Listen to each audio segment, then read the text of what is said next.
monde, c'est Ariane, j'espère que vous allez bien. Aujourd'hui, on se retrouve pour une vidéo d'Halloween. Donc, comme vous pouvez voir, j'ai mis mes petites oreilles de chat et du rouge à lèvres bleu pour vraiment être dans le thème Halloween. Comme vous avez pu voir dans le titre, aujourd'hui, je vais vous raconter mes expériences paranormales. Puis premièrement, je voudrais juste dire que si vous êtes du genre de personne à ne pas y croire ou à être sceptique, je pense que ça sert à rien de regarder la vidéo. Et surtout, j'aimerais vraiment ça, pas avoir de commentaires négatifs sur cette vidéo-là. Si vous croyez pas à ces affaires-là, comme je vous dis, ne regardez pas cette vidéo-là parce que ça va être vraiment ça tout le long. Donc les choses que j'ai vécues, c'est des choses que selon moi, c'est des expériences paranormales qui n'ont aucune explication logique à ce que j'ai vécu. Donc c'est pour ça que je vous le raconte aujourd'hui. Donc vous devez savoir que moi je suis une personne qui croit vraiment beaucoup à ça. Je suis très spirituelle, je crois beaucoup aux esprits et toutes ces affaires-là. C'est vraiment des trucs qui m'intriguent, donc c'est ça. N'oubliez pas de me laisser un j'aime si vous avez aimé cette vidéo-là et de vous abonner si c'est pas déjà fait pour ne rien manquer sur ma chaîne. Donc on commence maintenant. J'ai tout écrit sur mon cell pour pas oublier. La première expérience paranormale que j'ai eue, c'était vraiment quand j'étais jeune. Je devais avoir 5-6 ans à peu près. C'est quand ma tante est décédée, donc quelques semaines après, quelques mois, je sais pas environ, là j'étais vraiment petite, mais je me souviens que je rêvais souvent à elle, mais pas juste une fois ou deux fois, j'ai vraiment rêvé à elle souvent, et c'était toujours le même rêve. Le rêve, c'était dans mon appartement où j'habitais dans le temps quand j'étais jeune, et ma tante à chaque fois passait dans le corridor pour venir me parler.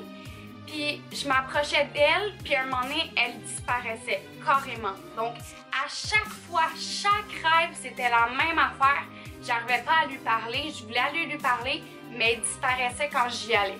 Fait que ça, c'est pas vraiment comme un esprit qui a apparu, mais j'ai l'impression que ma tante, elle voulait me transmettre un message ou quelque chose, elle voulait juste venir dans mon rêve peut-être. Je sais pas, mais avec du recul, je me suis vraiment dit qu'elle essayait sûrement de communiquer avec moi de cette façon-là. Mais j'étais trop jeune pour m'en rendre compte, donc c'est juste ça. J'en ai jamais vraiment parlé de ces rêves-là, mais je me souviens que je rêvais vraiment souvent à elle, puis que c'était toujours le même rêve. Puis c'est ça, selon moi, c'est qu'elle essayait de communiquer avec moi. Donc une des places où que je me suis sentie le moins bien dans ma vie, c'était dans le sous-sol de mon ancienne belle-mère. Donc on habitait là-bas. Et le sous-sol, il était juste, je sais pas, j'ai jamais eu un bon vibe de ce sous-sol-là. On voulait jamais aller en bas. Tu sais, je disais toujours à mon frère ou ma demi-sœur, viens avec moi en bas, j'ai vraiment peur. On avait vraiment un feeling bizarre. Donc à chaque fois que je devais aller chercher quelque chose, là, je me dépêchais. Mais j'avais toujours l'impression d'avoir un ombre qui me regardait de derrière ou qui était caché parce qu'il y avait un genre de rideau. Comme, je sais pas trop comment vous expliquer, mais dans le sous-sol, tu descendais, puis il y avait un gros passage juste à côté, où il y avait toutes la laveuse, sécheuse, un frigidaire, puis il y avait un rideau avec comme plein de trucs derrière. Puis j'avais toujours l'impression qu'il y avait quelqu'un qui regardait à travers du rideau, bref. Je me sentais vraiment jamais bien là-bas, je voulais jamais être tout seule. À chaque fois que j'y allais, je me dépêchais, puis j'avais un sentiment de quelqu'un qui me regardait. Bref, j'étais juste pas bien dans ce sous-sol-là. Puis il y a une fois qu'il est arrivé quelque chose. Donc je regardais un film toute seule avec ma belle-mère. Elle, sa chambre était en bas justement. Donc on a regardé un film dans son lit. Puis je me souviens, on a regardé un film d'horreur. C'était... je pense que le nom c'est 1863, je vais vérifier, je vais vous l'écrire juste ici, mais ça se passe dans un hôtel, puis c'est hanté, bref. Puis c'était rendu dans un bout vraiment épeurant, là. Ça faisait vraiment peur, c'était un gros suspense pis tout. Puis je me souviens, la télé elle s'est éteindue toute seule. Puis je me souviens même, mon ancienne belle-mère était comme, ben voyons, t'as-tu fermé la télé? La manette était loin de nous, ok? Elle était vraiment loin. On était assis genre dans le fond. Puis la manette était comme au début du lit là. Fait que c'est comme impossible qu'on aille toucher à la manette. Et après, elle se rallume toute seule. J'étais juste comme, ok, qu'est-ce qui se passe? C'est impossible, impossible. Il n'y a pas eu de panne d'électricité, rien là. Tout marchait dans la maison. Il y a juste la télé qui s'est fermé, ouvert toute seule. Puis d'un gros moment vraiment épeurant. Bref, ça se peut qu'il y ait une explication logique à ça, mais sur le moment, on a vraiment eu peur. Tu sais, ma belle-mère, mon ancienne belle-mère qui était vraiment comme une adulte, en fait, on s'en va en haut, là. Tu sais, on a vraiment eu peur. Puis c'est ça, je sais pas s'il y a une explication logique à ça, mais sur le coup, ça m'a vraiment fait peur. Puis ça m'a comme traumatisé cette affaire-là. Puis j'avais environ 11 ans dans ce temps-là, ouais. Mon père puis mon ancienne belle-mère se sont séparés quand j'avais 12 ans, fait que j'ai plus jamais dû être dans ce sous-sol-là. Une autre expérience paranormale qui est arrivée, puis ça c'est une des plus intenses qui m'est arrivée, puis que je suis vraiment convaincue que c'est une expérience paranormale. Puis je l'ai vécue, puis j'étais pas toute seule, j'étais avec mon frère, mon ami Charlie et mon père. Donc je me souviens, on était dans la cuisine, je pense qu'on était en train comme de faire à souper ou manger. Puis on parlait de mon grand-père qui est décédé en 2006 quand j'étais jeune. Mon grand-père était vraiment une personne très religieuse, puis je me souviens, on parlait des sacres québécois qui sont des mots de l'église qui ont été modifiés, si je pourrais dire, je sais pas trop comment expliquer, mettons le Christ, puis là on dit Christ, vous comprenez un peu ce que je veux dire. Bref, on parlait de ces affaires-là, puis on était comme... Chris, tabarnak, on disait comme vraiment tous les mauvais mots au lieu de dire le bon mot d'église. Puis là, je me souviens juste qu'on avait des verres de jus et il y a un verre. Il a éclaté, ok, toute seule. Pendant qu'on était en train de parler de ça, il a éclaté toute seule. On a crié, on a eu peur. Même mon père était comme... What the fuck? Puis mon père est tellement sceptique avec ces affaires-là. Fait que là, on était comme, what? Qu'est-ce qui vient de se passer? Puis tu sais, c'était pas comme s'il y avait du chaud dans le verre, là. C'était vraiment du jus. Puis il y avait aucune craque, là, sur le verre, là. C'était comme des verres neufs. Fait que, il y a comme aucun rapport que le verre ait craqué tout seul. J'ai jamais vu ça de ma vie. Fait que sur le moment, là, on a vraiment eu peur, puis on était comme, ok, c'est mon grand-père qui était pas content qu'on parle de même des mots de l'église, puis tout, puis il a fait éclater le verre. Fait que j'ai toujours été convaincue que mon grand-père avait été fâché de ce qu'on disait dans ce moment-là et qu'il a fait ça pour nous donner une leçon, dans le fond. Fait que c'est ça. Ça, c'est une des choses que j'ai vécu qui m'a plus ébranlée parce que c'était comme, oh my god, genre... Ça fait peur, tu sais, un verre qui éclate de même toute seule, là, c'était vraiment épeurant. Fait que, ouais, c'est ça. Ça, c'était vraiment un des trucs les plus épeurants, mais pas... C'était pas épeurant parce que je savais que c'était comme mon grand-père, mais en même temps, c'était comme, oh my god. La prochaine histoire a rapport, encore une fois, avec un membre de ma famille. Donc, vous savez que ma mère est décédée quand j'avais 16 ans. Et quand j'avais 17 ans, je suis rentrée à l'hôpital. Si vous vous souvenez du vidéo de mon histoire d'intimidation, je vous racontais que je suis rentrée à l'hôpital à cause de l'automutilation, l'anorexie, bref, toutes ces affaires-là. Et dans le fond, le premier jour que j'étais allée à l'hôpital, c'était comme la première nuit.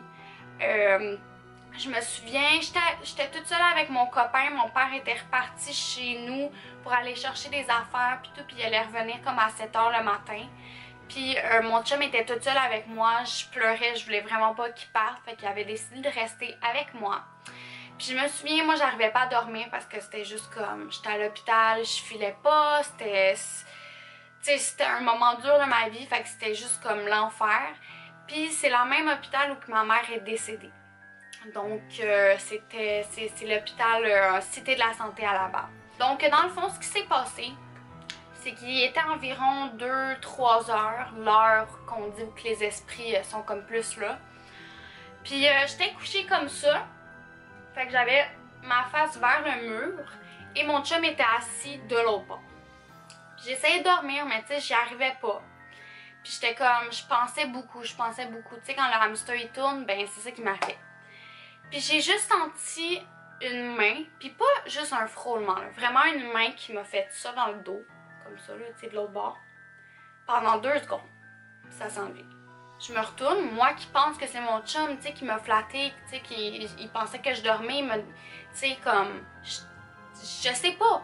Fait que je me retourne, je dis B, il était endormi, là, ok? Il avait les yeux fermés, il ronflait quasiment. Fait que là, je le secoue, je suis comme, bé, tu m'as-tu touché? Comme, de quoi tu parles? Je dors, là, je suis en train de dormir en ce moment. Là, je dis, mais c'est parce qu'il y a quelqu'un qui m'a touché, là, je suis pas folle, il y a quelqu'un qui m'a touché. Est-ce que tu m'as touché? Puis je l'ai regardé dans les yeux, j'ai dit, niaise-moi pas. Est-ce que tu m'as touché? Il me dit, Ariane, pourquoi je te mentirais? Tu viens de voir que je dormais, tu viens de me réveiller.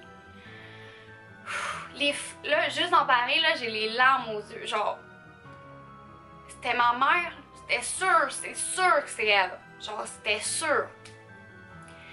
Je suis convaincue encore de ce moment. Puis ça, c'est une des plus grandes histoires, c'est une des plus grosses expériences paranormales que j'ai eues. J'ai vraiment senti une main, puis je sais que c'était ma mère, je sais que c'était elle qui m'a dit « ça va aller, tu vas t'en sortir », puis ben encore à ce jour-là, je suis convaincue que c'est elle. Puis c'était tellement vrai, c'était le toucher, là, je l'ai tellement senti que pour moi, c'est impossible que ça soit pas une expérience paranormale. Je suis convaincue que ma mère était là et elle m'a touchée. Je suis juste convaincue. Puis j'ai jamais eu peur de cette expérience-là. Ça m'a toujours fait du bien y penser puis me dire « Hey, elle était là, genre, elle m'a touchée, elle a voulu que je sache qu'elle était là. » Puis ça m'a tellement aidée pour de vrai savoir qu'elle était là. C'est une des premières choses qui m'a donné le goût de m'en sortir, c'est de savoir qu'elle était venue me voir cette nuit-là, la plus pire de mes nuits à vie est venue.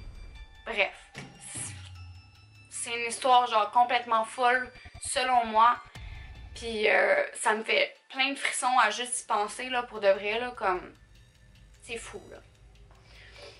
Et finalement, récemment, dans mon appartement, puis là j'ai vraiment peur de vous parler de ça en ce moment, là, vu que je suis comme toute seule dans l'appart en plus, où qu'il s'est passé des trucs. Bref, on va se dépêcher, oh my god, ok. Donc, la première chose qui s'est passée dans cet appartement-là, premièrement, c'était une journée où mon père, ça faisait genre 1 heure, 2 heures qu'il était parti, ok? J'étais toute seule chez nous, comme en ce moment. Puis la laveuse sécheuse ne marchait pas. Je vous dis ça parce que c'est important. Ça marchait pas, ok? Puis il n'avait pas fonctionné de la journée, ça je suis certaine. Donc je suis dans ma chambre et j'entends bang! Mais sur la sécheuse, vraiment comme si j'avais pris mon poing puis j'avais fait paf sur la sécheuse là. Pas comme un bruit genre de mécanique ou quelque chose. C'est vraiment un bam! Tu sais, j'ai déjà comme accroché ma laveuse, fait que je sais c'est quoi le bruit que ça fait. Fait que là, je suis comme, voyons, fait que je vais voir, je vais dans la salle de bain, je suis comme, qu'est-ce qui se passe, tu sais, la laveuse sécheuse est ouverte, c'est quoi qui se passe? C'était fermé. Je suis juste comme, tu sais, j'en fais pas de cas, je suis juste comme, ok. Fait que je m'en viens dans ma chambre, je suis juste là. Je réentends 2 coups, bang, bang, la même affaire. Là, je suis comme, non, non, non, non, non. Je ferme ma porte, là, je m'assis sur mon lit, je suis comme, oh mon Dieu, oh mon Dieu, oh mon Dieu, c'est pas normal, c'est pas normal. Il y a quelqu'un qui me niaise. C'est pas normal, ok? Fait que je suis vraiment convaincue que quelqu'un a donné un coup là-dessus pour me niaiser ou me faire peur, un esprit, parce que c'est impossible, ma laveuse sécheuse ne marchait pas et que ça fasse ça dès que je rentre dans ma chambre 2 fois. Bizarre. Bizarre. Fait que ça, c'est une des choses qui est arrivée. J'en ai pas fait de cas, mais je vous avoue que ça m'a quand même fait très peur. Je me suis vraiment demandé s'il y avait un esprit dans ma salle de bain. Bref, j'ai comme oublié. Les semaines ont passé, puis il y a quelques temps, j'étais dans ma douche. Encore une fois, j'étais toute seule.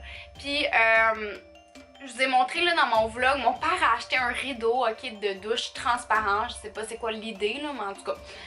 Fait que là, je suis dans ma douche, je chante, tu sais, comme d'habitude, parce que je me mets toujours comme un petit CD, puis j'écoute la musique, puis je chante. Puis là, j'avais mis ma brosse sur le lavabo, puis je l'avais vraiment mis sur le côté droit pour pas que ça tombe, rien, tu sais. Puis je mets toujours ma brosse là, puis j'ai jamais de problème, ok? Puis, tu sais, elle était pas sur le bord du lavabo, je le sais parce que je l'avais vue, tu sais, j'étais dans ma douche, puis je regardais, puis je l'ai vue qu'elle était là, tu sais, elle était pas sur le bord, là, vraiment pas. Puis là, je fais mes affaires, nanana, j'entends la brosse tomber, je regarde, la brosse, elle est par terre, je suis comme, what? C'est impossible qu'elle aille tomber toute seule, là, comme... Elle était super loin du lavabo, je comprenais juste pas. Je me suis tellement dépêchée dans cette douche-là là, pour sortir. J'étais juste comme, ok non, c'est trop bizarre, là, comme c'est impossible. Impossible que la brosse, elle soit tombée toute seule, là, comme elle était tellement loin du bord du lavabo que c'est juste impossible que... C'est sûr que c'est un esprit qui l'a fait tomber ou quelque chose, je sais pas. Bref, il est comme rien arrivé d'autre depuis, mais j'ai vraiment l'impression qu'il y a un esprit. Puis là, j'ai peur de vous parler de ça. J'ai l'impression qu'il y a un esprit dans ma salle de bain qui veut jouer des tours. Puis s'il veut continuer à jouer des tours, c'est correct. Tant qu'il me fait pas très peur, c'est pas grave. S'il veut continuer à faire des tours, ok, mais en tout cas, j'espère que ça va rester là. Mais en tout cas, puis des fois là, quand je suis assise dans mon lit juste ici puis que ma porte est ouverte, j'ai tellement l'impression qu'il y a quelqu'un qui me regarde dans le corridor. Ça c'est peut-être dans ma tête encore une fois, mais j'ai tellement l'impression qu'il y a quelqu'un soit dans la salle de bain qui me regarde, genre du coin, ou dans le fond du corridor. En tout cas, ça me fait vraiment peur. Ok, voilà, c'est tout pour mes expériences paranormales. Moi, j'aimerais vraiment savoir les vôtres. Si vous avez vécu des affaires, n'hésitez pas à me dire dans les commentaires qu'est-ce que vous avez vécu. C'est vraiment des trucs qui m'intéressent. Je suis vraiment une personne très ouverte d'esprit puis qui croit vraiment à ces affaires-là. Donc, j'aimerais vraiment entendre vos histoires. Donc, c'était ma dernière vidéo d'Halloween. J'espère que vous allez passer un super beau Halloween. N'oubliez pas de brosser vos dents après d'avoir mangé des bonbons. Et on se revoit dans une prochaine vidéo. Bye tout le monde!